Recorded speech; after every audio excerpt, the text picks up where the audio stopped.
কাকু বাবা বেঁকে বেঁকে এত শুনে কি হয়েছে কোমর আরে কোমরে টাচ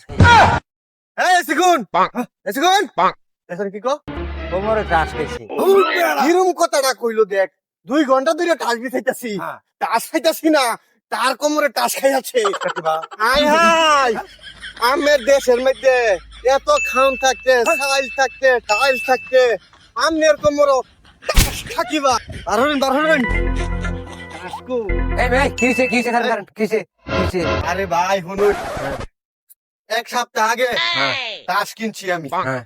ওখানে বন্ধুরে লইছি টাসটা খেলবাম ওখানে 2 ঘন্টা ধরে বিছাইতেছি টাস হ্যাঁ এই টাস খাই না আমি হ্যাঁ ওখানে এই কাকু কইতাছে তার কোমর বলে টাস খেয়েছি পুরো চুপ তো আমার কোমরে টাচ খাইছে ও তার আগে ধরে তাকো তাক খারো না বেজাল আছে কি বেজাল এইটা সেইটাস না কোনটা এই কোমরের রগে মানে একটু ব্যথা পাইছে এইটারে কইতাছে টাস খাইছে না বুঝা যে মুরব্বীর দর্শন একটা কিছু হয়ে গেলে পরে এই মেয়ে আমি আগে কইতেন না বুঝাই আচ্ছা দাদা ইয়া টাস নাইস বুঝা হয়ে গেছে কিনে লাগবে একটা আচ্ছা ঠিক আছে